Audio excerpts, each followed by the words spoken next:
Hello student, इस video के अंदर हम एक्सरसाइज 5.8 का क्वेश्चन नंबर 2 चेक करें देखेंगे।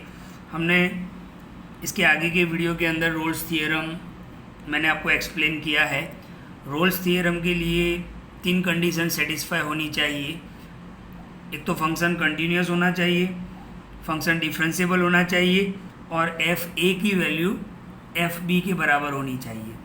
अगर ये तीनों कंडीशन के अंदर से एक भी कंडीशन सेटिस्फाई नहीं हो रहा है तो Rolle's theorem can not be applied. Okay, तो ध्यान से देखो, यहाँ पर हमें F X is equal to, आपको याद होगा ये ग्रेटेस्ट इंटीजर। ओके, नाम ग्रेटेस्ट है लेकिन वैल्यू स्मॉलर लेते हैं।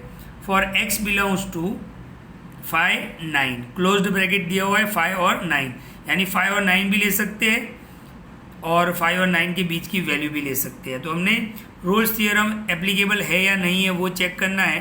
तो सबसे पहला क्या आता है, कंटिन्यूटी, राइट। कंटिन्यूटी मैंने बताया आपको क्लोज्ड ब्रैकेट पर हम सॉल्व करेंगे। तो आप x की वैल्यू 5 भी ले सकते हो, x की वैल्यू 9 भी ले सकते हो और कोई बीच वाली वैल्यू पर भी कंटिन्यूटी चेक कर सकते हो, लेकिन मैं यहाँ पर चेक कर रहा हूँ 5 के लिए। तो कंटिन्यूटी चेक करते हैं। अगर कंटिन्यूटी कंटिन्यूस है तो फिर हम डिफरेंशिएबल पर जाएंगे। ओके, फिर डिफरेंशिएबल भी है तो हम F A is equal to F B पर जाएंगे। लेकिन मान लो कि आपको कंटिन्यूस ही नहीं मिलता है तो वहाँ से हम क्वेश्चन को छोड़ देंगे, क्योंकि पहला ही कंडीशन अगर सेटिस्फाई नहीं होगा तो रोल्स थियरम अप्लाइड नहीं होगा। तो कंटिन्यूटी हम कैसे चेक करते थे, एल एच एल और आर एच एल लेके। तो देखते हैं, एक्स इज इक्वल टू आपको 5 दिया हुआ है।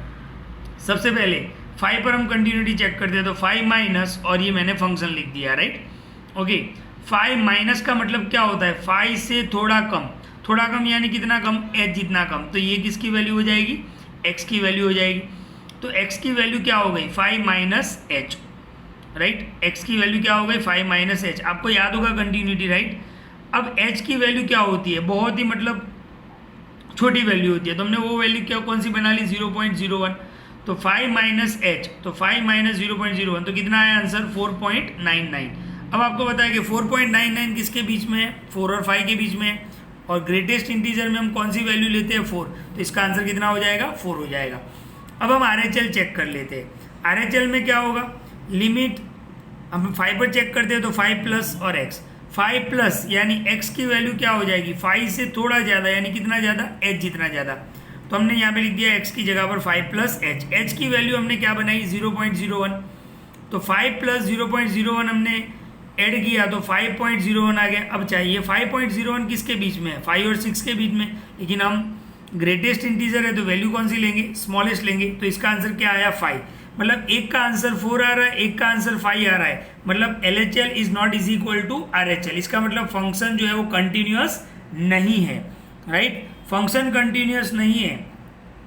तो रोल्स का थियरम क्या बता रहा था कि 3 कंडीशन सेटिस्फाई होनी चाहिए, राइट। कंटिन्यूटी भी होना चाहिए, डिफरेंशिएबल भी होना चाहिए और F A is equal to F B भी होना चाहिए। ओके, लेकिन यहाँ पर कंटिन्यूस ही नहीं है तो अब आगे आप डिफरेंशिएबल नहीं भी चेक करोगे तो भी चलेगा। तो डायरेक्ट आप लिख सकते हो कि Rolle's theorem can not be applied on this function. Okay, तो ये पहला नंबर का क्वेश्चन पूरा हो गया। सेकेंड नंबर का क्वेश्चन है, ये आपको होमवर्क में करना है। इसी टाइप का क्वेश्चन है, मैं खाली एक्सप्लेन कर देता हूँ। देखो यहाँ पर भी आपको ग्रेटेस्ट इंटीजर दिया हुआ है और क्लोज्ड इंटरवल दिया हुआ है। तो आप कंटिन्यूटी -2 पे भी चेक कर सकते हो, 2 पे भी चेक कर सकते हो। माइनस को रहने देना, आप 2 पे चेक करना। ओके, क्या L H L is equal to R H L आ रहा है, अगर आ रहा है तो फिर आगे आप डिफरेंशिएबल भी जाओगे, राइट।